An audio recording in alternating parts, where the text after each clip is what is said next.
What's up, everybody? So, me and the boys been talking, and we decided that Retro Rewind was a little too big to have as part of the normal pod. So we're gonna do a little mini-sodes when we decided to do a Retro Rewind. So, welcome to Retro Rewind.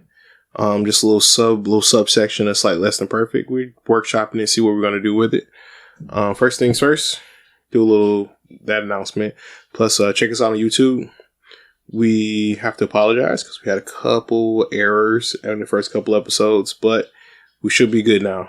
Got our camera situated, got everything so you can see us if you want to see us, or you can just listen to the audio if you want to. Spotify, Apple Pod, Google Podcasts, wherever you get your podcasts. But if you want to come hang out and actually see us and interact with us that way, you can catch us on YouTube, slightly less than perfect. But without further ado, we get into it. I'm gonna let Breezy give us a little intro about what we watched, since this was his crazy idea, and then we'll get to it. My fault. Go on, Ryan. Go on. So Akira is different from the last two movies we watched in that it is anime. It's animated. It's not live action like the last two movies. The genre, I don't really know where to even place it. Is not horror, but it's kind of horror adjacent, psychological. I don't know. The genre is yes. The genre is yes, but it is very influential and very culturally. It's probably one of the first animes here that got really big, and so that's why it has such a large cultural imprint on a lot of things nowadays. It influenced like a lot of directors and stuff like that. So we just go ahead and get started and talk about it. Yeah. So, should we give a... What the fuck? I just need to get that out the way first. Not cut anybody off, but what the fuck? So, it was you two guys' first time watching it. Mm-hmm. Yeah, very little experience with it beforehand. Only thing I knew about it beforehand, like I said before when we were talking, was the motorcycle scene. Because obviously, everyone's used that. Mm-hmm. And then, the end, part of the ending when, the foot came out, the big body morph thing. But I only saw, maybe a 10-second clip some years ago on YouTube, but gotcha. That's it. I had no experience. I didn't know anything about the rest of the movie. So do you think we also should spoilers? Start off with a synopsis of it with spoilers. I don't know. Can you give a synopsis of it? I was thinking the same thing. This is a tough movie to give an explanation of. Stuff's happening in the movie. Oh, okay. That's pretty much the synopsis. Stuff's just happening. Even when it first starts, it starts off with biker gang violence. There's a chaotic unrest in the streets. So all this stuff kind of makes sense, but then you have psychic old man child. Yeah, that was too. So I want to start with some positives because it is the granddaddy of all anime. And, the animation was great. The actual colors were really good. The animation was really smooth. And for people that want to know the technical aspect of it, we did watch the 4K remaster version of it. And we did watch it on a 4K TV. So it was I liked the presentation of the movie and what it looked like, but I don't know how I feel about the movie. And also, fun fact, we just watched it 10 minutes ago. We finished it, give or take.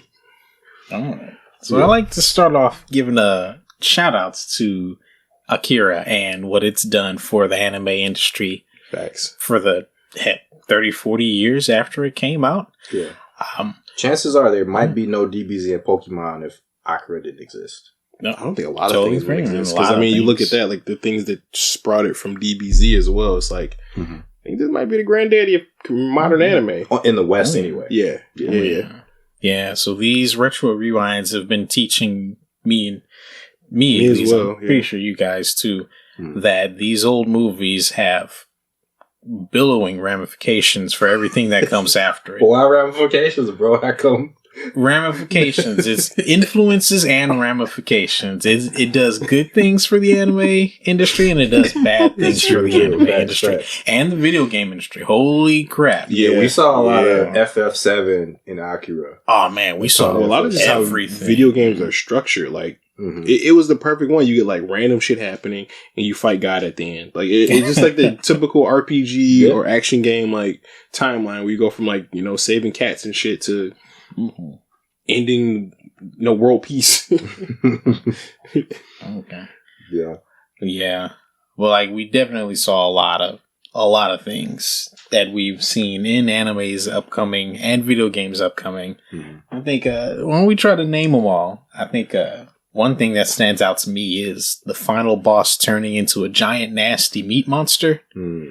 Yeah. I wonder if we can thank Akira for that trope.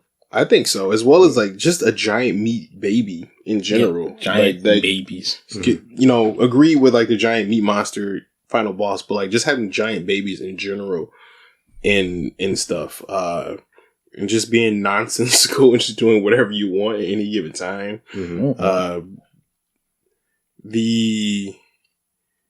The hospital, like just having like an unexplained psychic for no reason, because it's like they say these psychics exist in this world. I don't even think they call them psychics, but like these people with these powers exist in the world, and they never explain like really like how they come to be. They just kind of like manifest, and when the powers manifest, they kind of go crazy. So I mean, like that's kind of like itself is kind of a trope. Like, oh nah, bro, we got overpowered amoeba. We got that explanation, man. They took the 3 minutes to stop the movie and tell us about the overpowered amoeba that might have came from space.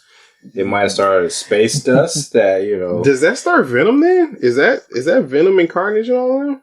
Because they're just amoebas from space, right? Marvel actually has something similar to that. Because Marvel, you have all these different power sets, but it actually goes back to like one thing. Like humans were made to be overpowered in Marvel. That's why, like, you can have radiation overpowered, you can have, like, mutation overpowered, and it's just all from one source.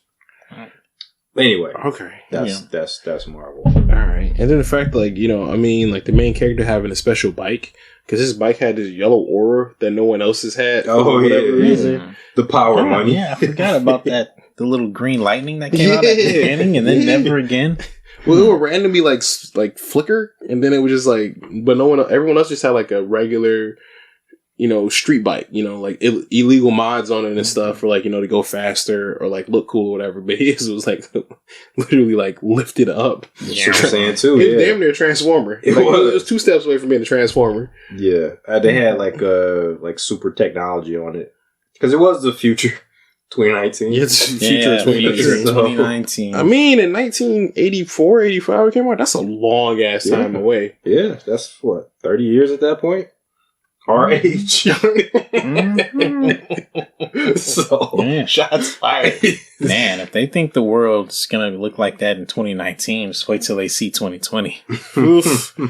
Yeah. Oh, another thing too I want to point out is like the buildings and the backgrounds they use were really, really well done. Like it definitely made me feel like the future for like for thinking from the 80s to then. Like it made me feel like a future, like all the high rise buildings, like the cool lights and everything, the signs and like how everything looked. I think it did a really good job presenting.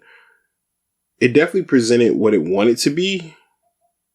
And then, like, I feel like it just didn't know where the hell it wanted to go from there. Yeah, no, the world building was pretty fantastic, actually. Solid, yeah. Like, the world building itself was pretty dope. It's just, like, the characters and, like, the stuff that was happening in the world was kind of like, what? Wait. I think we all agree, like, it could have been fleshed out more. Because stuff literally was just happening. Like, this is my 3rd or 2nd time saying it. And I do think everything was eventually explained.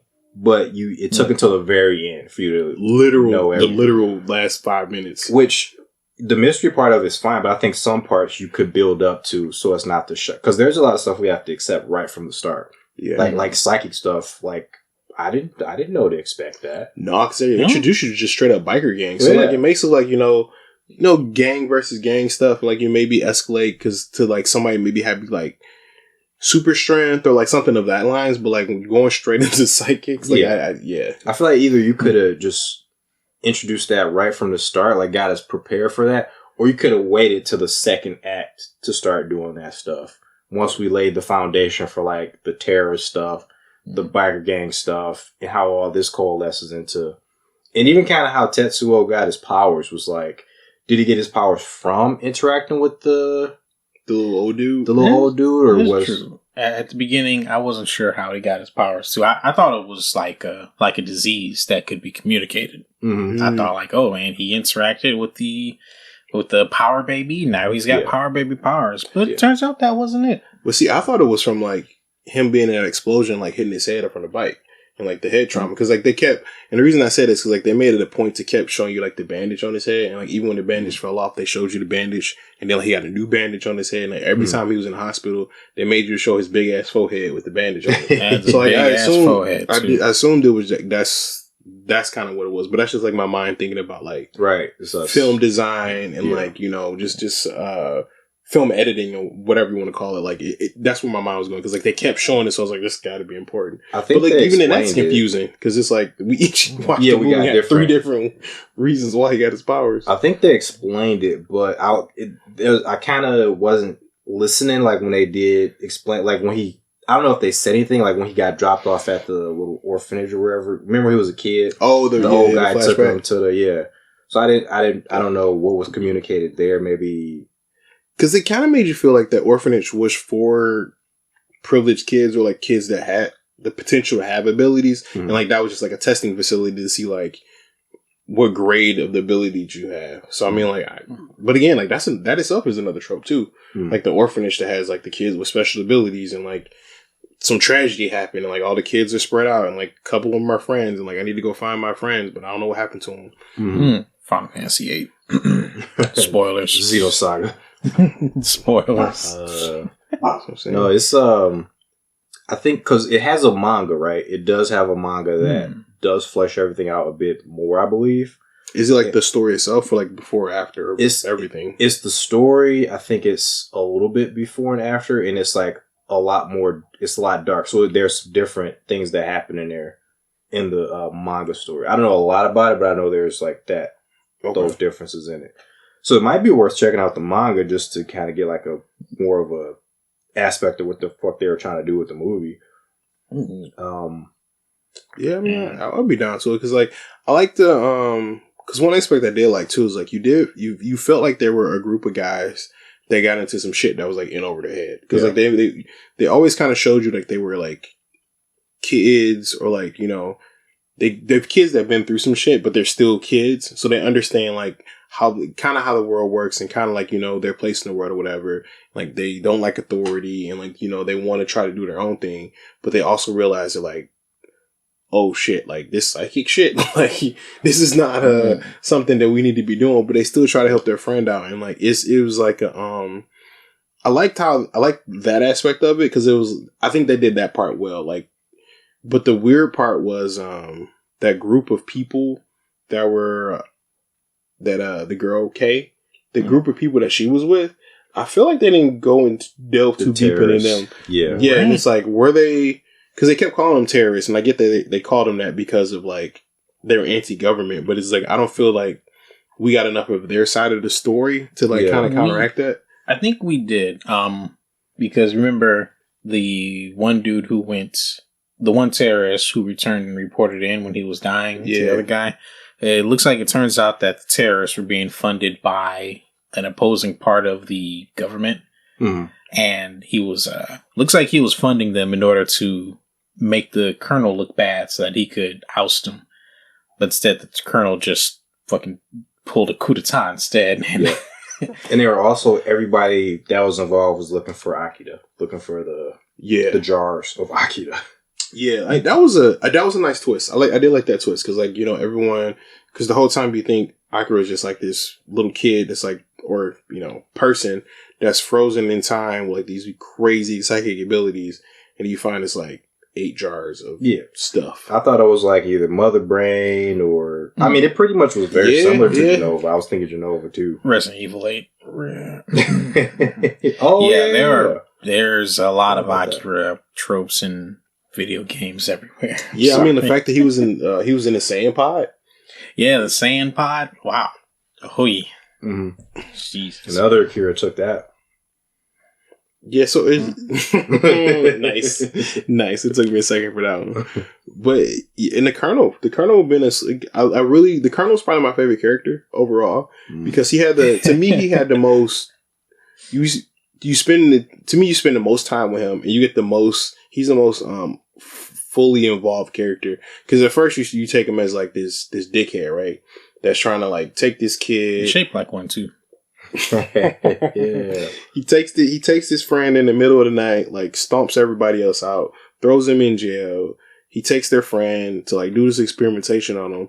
But like later, as the story unravels, you find it out like, you know, he's trying to go through the politics of it to get them funding so that like, you know, he can actually take care of these kids that have these abilities and get the drugs that they need so they can suppress the abilities so that like, you know, what ends up happening at Tetsuo doesn't happen. And it's like everyone that's trying to stop him from doing what he needs to do leads to like the shit getting fucked in the end. Yeah. They're the villain. Yeah, so it was like it was a nice twist. Like I don't know if it's necessarily a twist, but like his character coming full circle, or his whole character arc throughout the movie, I felt was like the more developed and like even kinetic. Yeah. I wanted more from Tetsuo and Kaneda because that's kind of the linchpin of the whole movie is their connection, and their friendship was so fucking weird that I really was like, why are you doing all this stuff for him anyway? Like he's just such an awful friend the whole time. I actually really understood that. It was very a big brother, little brother story. And little brother actually did come into his own, but he also fucked up real bad. And big brother Kaneda had to go spank some sense into him. Yeah. And, like, even though Kaneda didn't have any powers, he wasn't going to let that stop him from beating some sense into his little brother. I respect that. He still had the big brother effect up here. Yeah. Oh, yeah. The overpowered guy. He was living in Tetsuo's head, man. Rent free. Because every time he went to say something, that was great. Just if you can't do anything else, talk shit. Get in there. The old Spider-Man strategy. Hey man, Kobe did that shit too, man. That's all Kobe was about, getting in people's heads. Terry McGinnis. Yeah, that's how Terry McGinnis beat the Joker. They're like, I'm not like Batman. I talk shit. This is a different problem you got today, Joker. You know, Joker couldn't handle it. Yeah, man. Because like mental capacity and like what you can take and like what people. The worst part about it is like people knowing what you can take and knowing how you push your buttons. And it's like, and like, you know, that's what they proved. We proved it. And, you know, they proved it in there, and it was it worked crazy. Oh, the Hammer of Dawn, Years of War. Holy shit, that hammer, space laser, giant space laser. It's every satellite scene where an overpowered character goes into space and just punches a satellite or steps on a satellite. Yeah, Batman v Superman. I saw that. Even the scene where like the satellite's coming down, it's like raining down chunks of satellite. That's been in everything that's ever had a satellite. Yeah. Yeah, that ending though, the big dumb Evangelion ending where people just, you know, it's all this death and destruction. Right. At the end of it, AT field. Wow, just the meat monster. Yeah, this meat monster. Wait, what happened to Kaori? Did she survive? She ain't survive. Who, Kay? Kaori. Which one's that? Oh, no. She did die. Oh, man. Who? That's the girl who got squished. Oh, yeah, bro. She got squished. Well, that's why I was laughing. I mean, I shouldn't have laughed at it because it wasn't fun. They said she was dying. And, like, they just showed this, like, this red, like... The pimple that got squished. And then they just showed this fruit juice. Like, afterward, like, she immediately got liquefied. And I was just like, shit, dude. It's so messed up. But I was thinking about the sensation you get when you bite into a gusher. I mean, that's what... But she was getting it the whole movie. Because, like, when they walked up and, like... I forgot about the other gang. Like walked up and just ripped her shirt off, titties all out, and then just punched her in the face. Bam. It's crazy how young they were because they were like probably like high school. They're probably like ninth grade or something. I think they specifically said 15. Does say 14, 15? Yeah. And the gang violence activity is super violent. The clothesline off the bike. They started talking about 8 people were put in the hospital. Like, hospital, man. Nah. They ain't make it to no hospital. I watched those scenes. Nah, I was gonna say that earlier when we were talking about something else, but I was like, so many people died. Yeah, just and like even the first random dude that was with the old baby man, like the way they shot him like 5 times or whatever. But then like when they went, they had the whole firing squad. Oh yeah, just the cut of that scene of like just him, you know, just getting ready and then just getting blasted. The very next scene. Just Robocop them. Yeah, like right away. His accuracy though, his aim was he was a hell of a good shot, man. Put him in the Resident Evil 4 remake. Yeah, I mean, I understand why they had to put him down like that because, like, you know, if he would have got a couple good shots in, you know, everyone was good. But Jesus, bro. I don't know what exactly his story was, though. He's just some random dude. Was he trying to kidnap the kid? I don't even know what the kid was doing, because the kid ended up... I don't know why he was running away. Yeah, because they didn't really do much with it. Because like I assumed that man was with the terrorist squad, quote unquote. But like I don't know what for though. Like why would they kidnap the kids? Maybe. But I guess I mean like from their point of view, I guess you're looking at it like you see this kid that's like been experimenting on and been on this whatever. Like you're just trying to rescue the kid himself. To try to figure out what happened because you don't really know what's happening. I mean that's kind of the gist I got of it. But. Whatever, he did. It was just cool stuff happening at the beginning. Yeah, it was. I feel like the movie wanted to tell a bunch of messages about the '80s because the movie took place in the '80s. You know, all this like political violence, and it was interesting how comfortable the kids were around violence, not just like gang violence, but like when shots was being popped off, they were just talking. They was it was kind of casual. Yeah. So I think they were trying to like. That was one of the hidden messages in it that they wanted to... I agree, because they doubled down on it, too, when they were like... When they went to school after they got out of jail, they went to school. And then, like, the PE teacher looked like just punched them all in the face. And then, like, you see this... You get a glimpse of the school, it's, like, just graffiti and, like, you know, kids are just running over... what was his name? Principal Clark teaches there. Morgan Freeman from... What was that movie? Rain on Me? No. Yeah. Lean on Me? Lean on Me. Lean on Me. Yeah, Lean on Me. Look like Principal Clark is there. And it was, oh man, that was so. And then like they immediately show like, then after that they show their relationship with their girlfriends, quote unquote, random floozies. Yeah, but they made it seem like in that scene and like the couple scenes they had them, they made it seem like they had like a more important role to play. And then they just kind of no, just a bunch of floozies. Yeah, is it just arm candy? Like once they lost their bikes, there's like, oh, let's drop these po ass motherfuckers. Yep. I mean, and just more world building. Turns out they were right. This Cowrie didn't. Look at how it happened there. Ooh. Oh yeah. Damn. Poor girl. She had no character. She just got punched a bunch and just sat around gaping in horror. And then she got squished. Yeah. Character arc. I believe she had a bigger role in the manga. That would make sense because I'm like, she was just there. A lot of screen time for this character that did relatively little. Her character arc was vertical. And she didn't even do anything for Tetsuo, really, like, because the whole emotional thing was like Tetsuo and Kaida, like, like when she even died, like it was business as usual. We just kept moving on. Yeah, you guys forgot her names. Yeah, I didn't even know her name. I didn't even remember her name. Oh damn! To be fair though, like I don't know.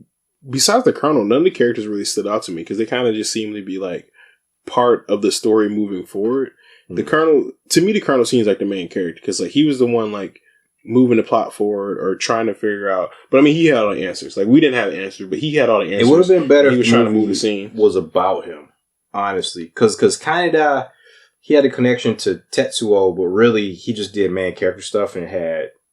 Yeah, and I think it would have been more impactful if you would have like not saw like the dumb shit he did in between time. You just saw the hero stuff he did. Mm-hmm. So I agree with that. Like it should have been just from the Colonel's point of view because the Colonel's interaction with the Doctor was always interesting because it's like you get the Doctor that's like. I like the way they present the typical Doctor, right? Like he doesn't care about the well-being of the world. Like everything is for the science. Like, you know, he's trying to learn about like these psychics and their abilities. And like he has that little rainbow graph or whatever, like trying to see, like make that the perfect graph and everything. So like their dynamic right then and there was already better than Tatsuo and Kaneda. I feel like the Tetsuo part is not Tetsuo. I feel like the Kaneda part, that's the stuff. That's like the stuff that's built by committee. The stuff for marketing. Because look at Kaneda, like the jacket, the bike. Oh, this is the flash that we're going to put on the cover. But the real story was like the Colonel story. So I think the movie would have actually been better if it started with the Colonel and focused on Colonel and Tetsuo. You could have still had Kaneda in there, just to connect Kaneda with Tetsuo. But if the focus was like, if we took away like most of that like biker gang stuff, which was, the fun stuff with the violence and the art and all that stuff. But it just didn't really... Like the first couple scenes, I guess, like had added to the world building. But like, for example, like when we were talking about like when she got punched in the face, like that whole scene, I don't know. Yeah, didn't go anywhere with it. You know, the movie had a lot of interesting plots, a lot of interesting plot threads, but it wasn't able to give any of them the depth that they needed to tell a whole story. Yeah, because the reason I also say take away the kind of that part, because we had to have this whole convoluted terrorist plot just to get him to the facility where Tetsuo was at. I feel like that's the only reason the terrorist part exists, is to facilitate him getting from here to here, and that making sense. So if you take him out of the main role, it's like you could just get rid of all that too, and just have his background instead. Yeah, and then before we started recording, we were talking about like it being a mini series. So like each of those plot, because if you like each of those plot threads, you give them an episode, a 30, 45 minute episode. It's like this stuff comes together. Because when we were watching it, we all agreed on like it feels like we're watching the final episode of a season that we didn't watch the rest of the season. No time to read at all. Yeah, I think the Kaneda and Tetsuo relationship would have been really interesting to just go very deep into. Yeah. The Colonel's circumstances would have been really interesting to go deep into. The terrorists, if I had known exactly what the hell they were really thinking at the time, like, do they really believe in what they're doing, or are they just government shills? I don't have what exactly is up with Kay? What is her story? All we know is that she is terrorist and heroine character. Mm-hmm.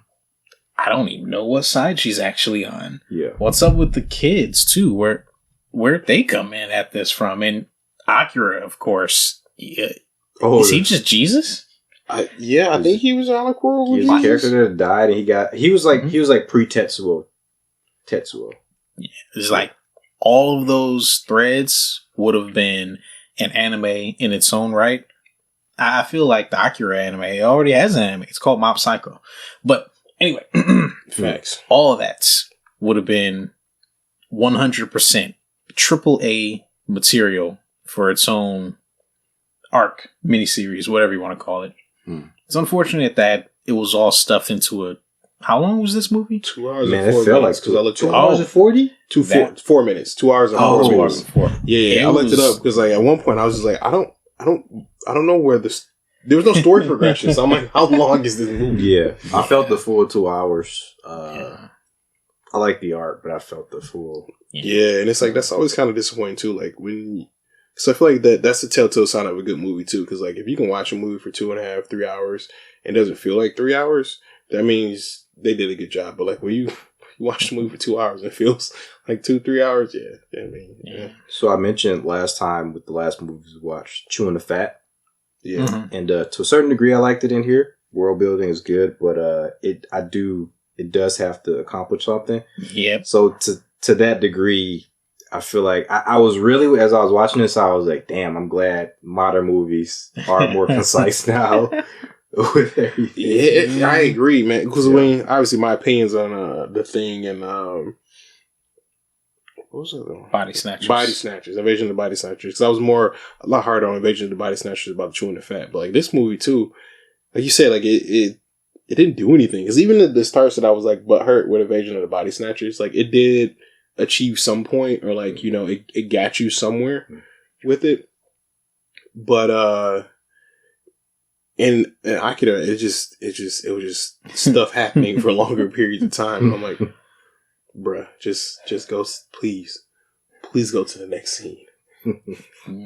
All right. So at the end, I faded out a bit when they started going into the really deep last episode Evangelion stuff. Oh yeah, I don't like that stuff, man. Well, I don't like it when it comes out of nowhere. Because like if it's one of those things where like they've hinted at it or like that's funny, set right? you up for it because of Akira. For the next 20 years, that shit comes out of nowhere in every anime at the end. Man.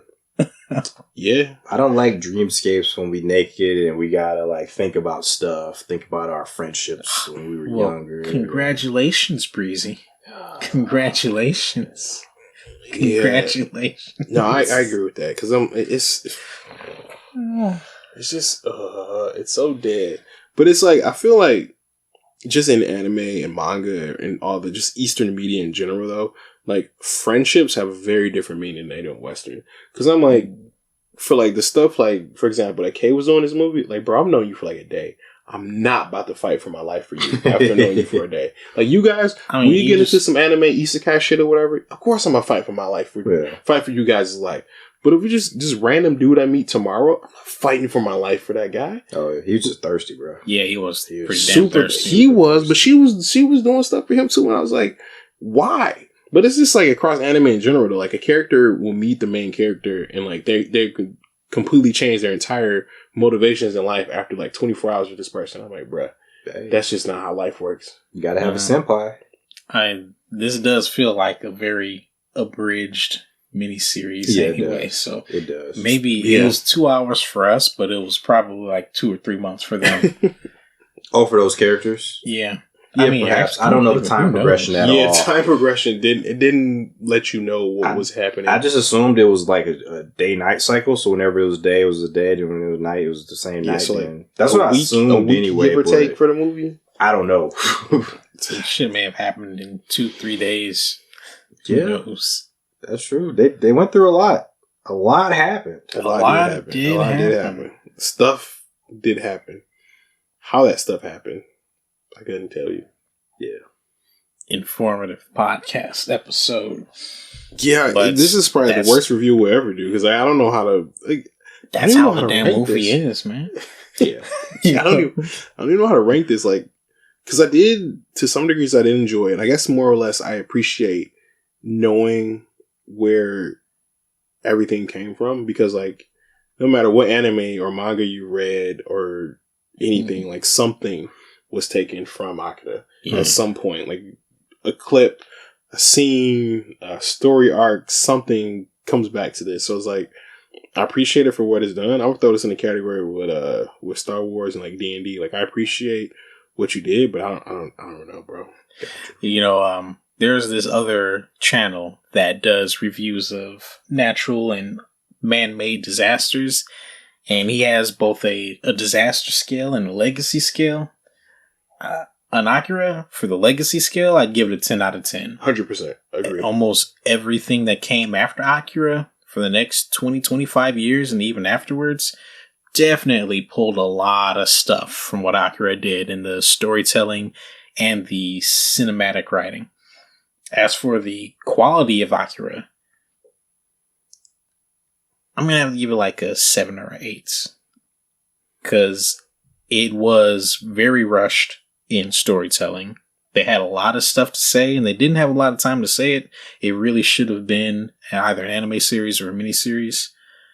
But, and the things that it did, they were cool, but the story beats that they told, they were pretty rambly.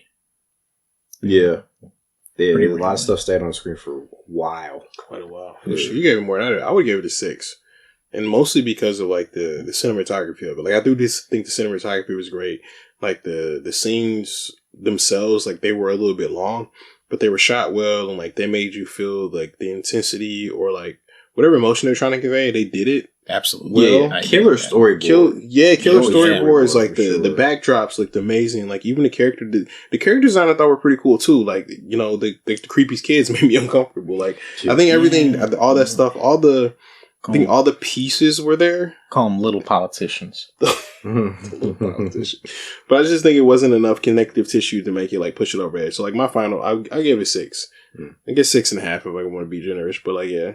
I can't really give it a score, but this is my second time watching it, and I quite enjoyed it because now I see that everything was explained in there from the start to finish. It's very off-putting when you initially watch it, because it's like I don't like movies where, and this is what I mentioned before with the last movies we watched, where they kind of expect you to know things ahead of time, like, oh, psychic powers just exist.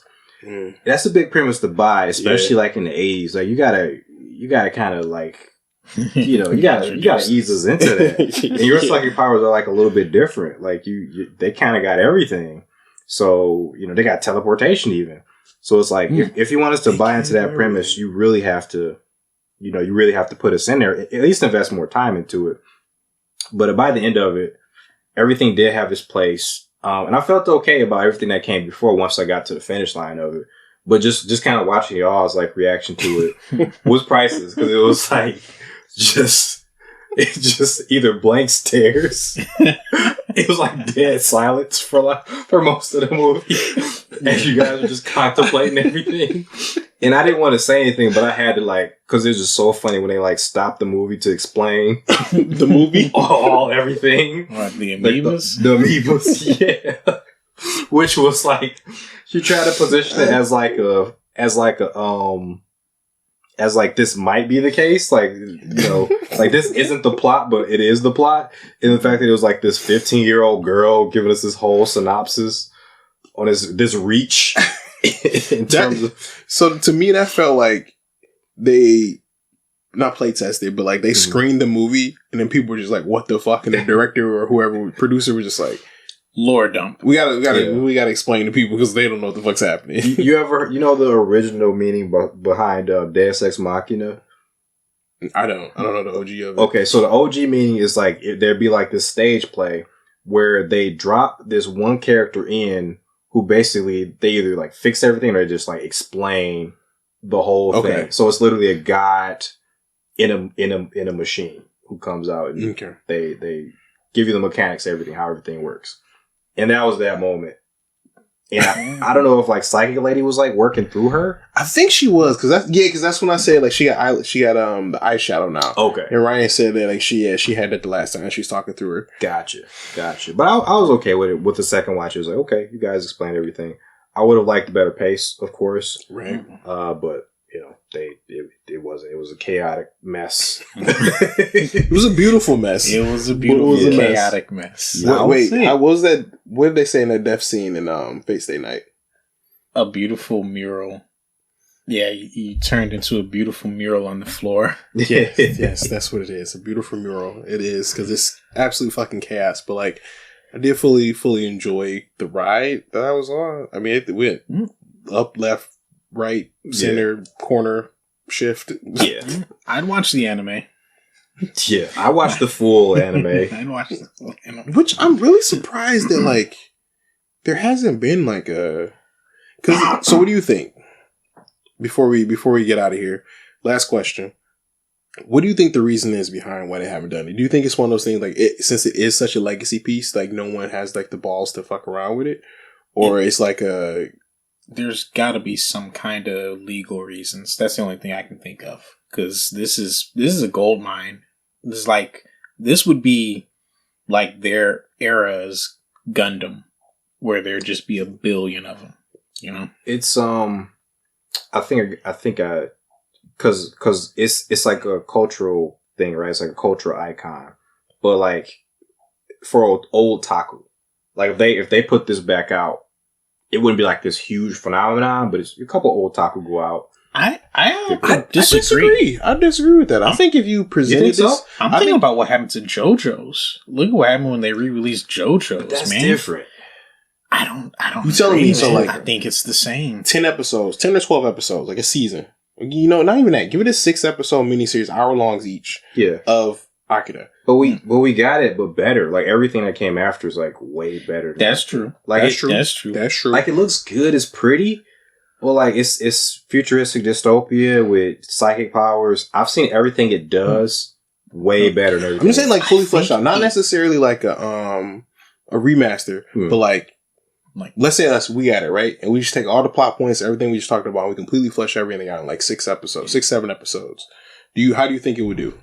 It would do well, but I don't think it's going to be this huge. I don't think it would be as influential or even as big as it initially was.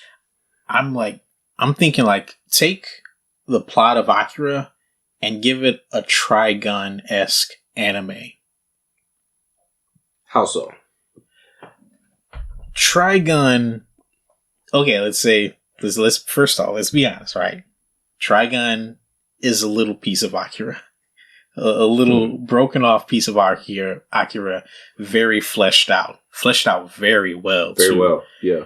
The points that Trigun goes into with the storytelling, the world building, holy shit. When they finally get around to the world building, but that's another story. When they finally get around to it, yeah. But the the emotional aspect of Trigun hits hard when you actually get there. Gotcha. And the emotional aspect of Akira could hit hard if it was made by modern creators. True, right? but it's like with Akira, I don't see it as even as fun as like Trigun. I think the fun component is a huge component as to why JoJo's and Trigun.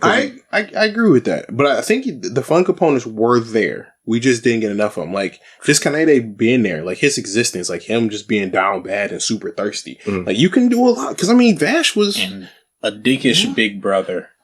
He could have been really good. It could have been a really good emotional tale. But could have been Yusuke. You know, you had amoebas and little politicians and dick-headed colonels to worry about. So they didn't really go into the Kaneda stuff. But what if it was just, like, Kaneda... Tetsuo, and it was just their story, you know, their rivalry, psychic superpower versus regular dude, rogue, friggin' assassin. I use a gun and a bike, dickhead, big brother. That'd be cool, and that's actually what I would want from the show. I would want, honestly, I would want more combat too. I want like kind of to be more a little bit more combat focused, but you do more throw some skirmishing there. I mean, you got the terrorist backdrop and stuff in there, and like you know, just the world being on unrest, so you can introduce stuff like that too. Yeah. Plus, I think taking the rest of those friends out would do wonders too, because they just sorry, we got Tetsuo for that. Yeah, exactly. They kind of took up. Like, I didn't dislike them, but like they didn't do anything for me. They were important set dressing. Yeah, like I think they would do better as like let's say you met Kanade like a year after they have all like the rest of them had died, and like you had like flashbacks with them doing stuff together. I think that would have worked better. Would worked better in the long run versus like them being there, because I'm like they weren't impactful enough to like carry weight in the movie, but I think they could have carried weight better as like a flashback or like a memory or something like that. True. Yeah, I mean, I think these are great ideas. I just don't think Akira is ready to once again set the world on fire. I mean, that's what I'm at with. I can agree with that. I can agree with that aspect of like I don't think it's going to be like Demon Slayer, like One Piece or Jujutsu Kaisen, where like it just it'd be like a quiet hit. We are very familiar with everything Akira would ever try to do. That's what I'm saying. But so are we with JoJo's. But JoJo's has a special flair to it, charm and flair and art style, and JoJo's has everything. A special type of stupidity that people also come in for. Which, okay, fair enough. We do come to JoJo's for the JoJo's. I mean, I think JoJo's does the best at like introducing itself. It's literally just called JoJo's Bizarre Adventure, and it's like when we were younger, I didn't truly understand that, and I hated JoJo's.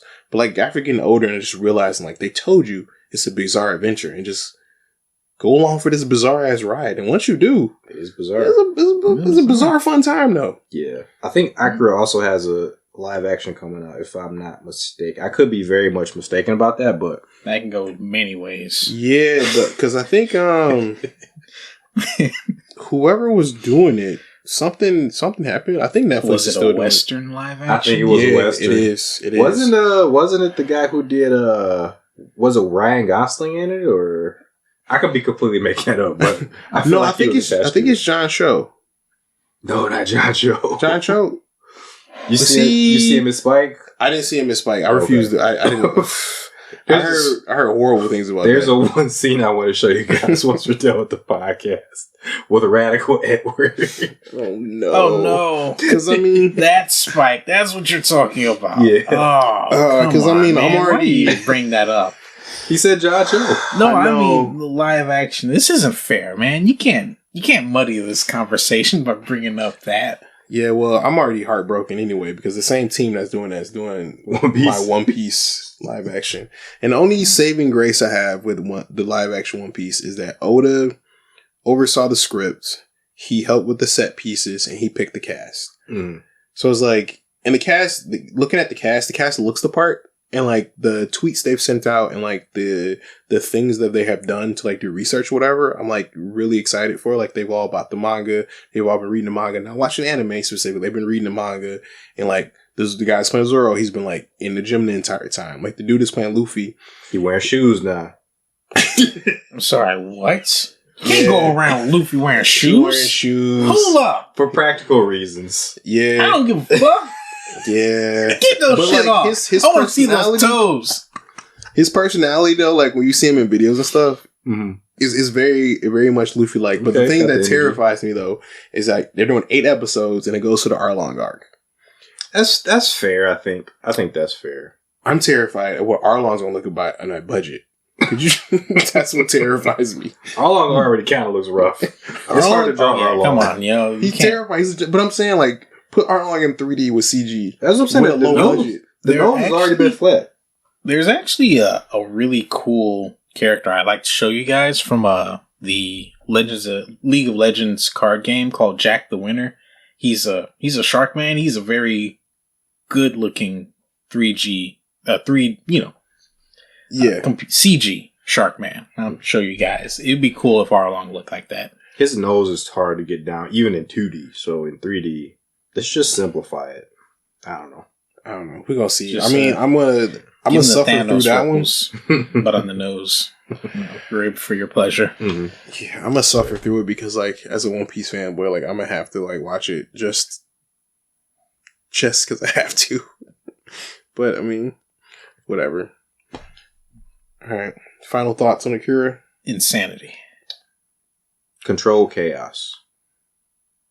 I like both of those. And the insanity, control, chaos. I got nothing else to add to that. Like, I don't. I'm still like, what the fuck? Like, what happened? Where was I at? What did I do for the 2 hours? If I can find the manga, I'll check it out. I'm still mad at it for the 20 years of anime tropes that came afterwards because of it. Nice. Yeah, I mean, we'll still probably see the repercussions because the thing about it is, like, it makes a loophole because, like, you see these tropes that came from that, and the people that watch those tropes will intend make anime, manga, video games, and stories, and then they'll do it. So, like, I mean, we might be talking about Akira centuries from now. Yeah. Actually, my favorite Akira ripoff is a K999 from King of Fighters. That's the character me and Alex always talk about.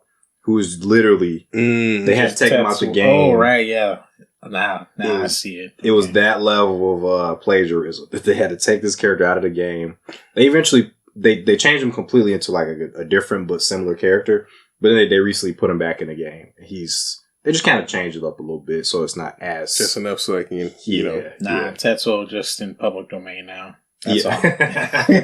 You know what? Yeah, just you statute of limitations pass. You're doing something right there. Thank you guys for coming along for the ride on Retro Rewind. We'll get you a couple more of these. Breeze, you know what we doing next? It's the Studio Ghibli movie, right? Yeah. Which one was it? Grave of the Fireflies? Grave of the Fireflies. Oh, yes. I can't wait for it. So the next time you hear from us on Retro Rewind, it'll be Grave of the Fireflies. So I just want to appreciate you guys for coming along with us. Remember, you'll find us on YouTube and anywhere you get your podcast. This bonus episode will go up in a little bit. So see you guys there. May your bed stay warm, your pillow stay cold. Stay perfect, chat. Peace.